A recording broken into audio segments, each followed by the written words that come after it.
everyone, it's Leanne from the Medicine Hat Public Library again. I'm here with another painting video, and this time we'll be talking about one of my favorite things, colors. One of the most important parts of painting with any medium is mixing the paints to get the colors that you want. If you're just starting out, it can seem confusing and overwhelming. You may feel frustrated if you can't make the color you're picturing. I've been there. A strong grasp on color theory can make the difference between a beginner painting that you hate and a polished, professional, harmonious piece. It took me a while to get to a place where I know how to mix the colors I want. I had to put in a lot of work. When you're getting into art, you basically have to teach your brain to see colors in a different way than you did before. In this video, I want to talk about a few different things that make colors look the way they do and offer some tips and tricks that helped me immensely when I was starting out as a painter. One of the biggest mistakes that I've seen beginners make is thinking that mixing colors and copying the wheel is all that you need to do. Actually, color has a broader meaning than you think it does. I've had people ask me what colors I mix together to make a piece look a certain way. It's not that simple. When I paint, I'm actually thinking about the three properties or things that make a color look the way it does. These properties are hue, value, and chromatic intensity. If you want to make realistic paintings like I do, you need to think about color a little more deeply than how they go together on the color wheel. The first property of color is hue. In color theory, hue refers to the pure color. This is how the paint looks without any black or white added to it. So basically, straight out of the tube. You probably learned about these in elementary school. There are three primary hues, or colors. These are blue, red, and yellow. They're called primaries because you can make every color by mixing them together in different combinations. In this example, I am using the colors ultramarine blue, cadmium red, and cadmium yellow. Secondary colors are mixed from any of these two primary colors. Only two. These secondary colors are orange, green, and purple. Red and yellow make orange. Yellow and blue make green. And blue and red make purple. Tertiary colors are made by mixing any of the three primary colors together. You can also call these colors grays. You can make a very flat, neutral gray by mixing all the primary colors together. Grays can also be very colorful and seem very close to any primary or secondary color. It's still technically a dulled down gray shade because it contains bits of all three primary colors. Value is the lightness or darkness of a color. It can also be called tone.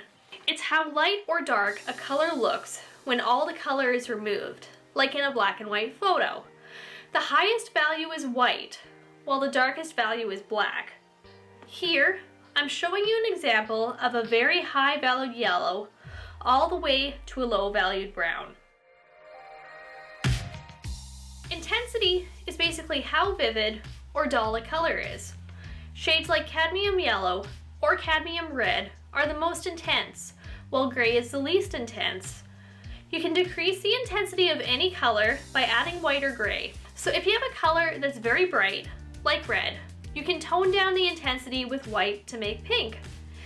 If you have a dull brown that needs to be a bit warmer, you can add some yellow and red to brighten it up. You've probably seen this in a few different places. This is an illustration of color hues around a circle, showing the relationship between primary, secondary, and tertiary colors. It's a useful tool that can tell an artist what happens when they mix certain paints together. Please try this out on your own.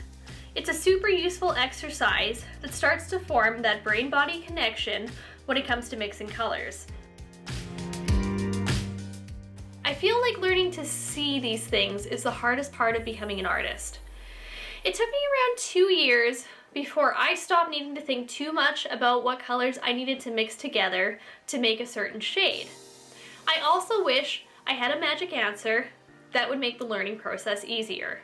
Unfortunately, the only thing that makes this easier is practice. It's like learning an instrument. You need to learn notes, fingerings, and simple songs. Once these come easier, you learn harder and more complex pieces, getting better at it gradually. But instead of learning music, you're learning art. That being said, here's a few things that really helped me with colors over the years. First of all, if you feel like a color doesn't look quite right, try taking a picture of the canvas in black and white. You can easily do this using a smartphone or a tablet. If you're using a reference image, take a picture of that in black and white as well. Then compare the two. If the sky on your canvas looks a lot darker or lighter than it does in the reference picture, you know the colors you used aren't quite right.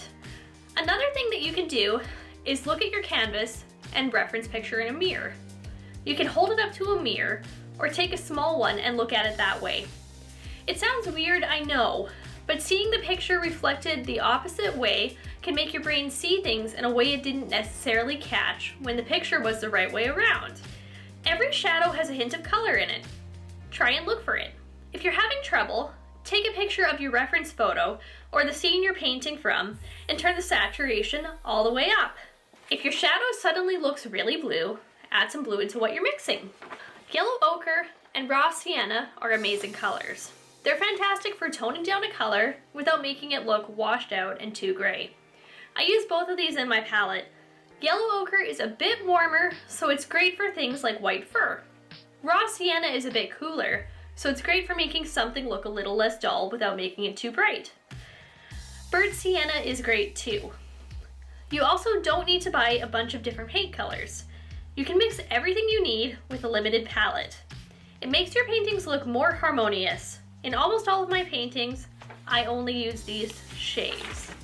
Ultramarine blue, burnt umber, burnt sienna, raw sienna, yellow ochre, titanium white, cobalt blue, cadmium red, cadmium yellow.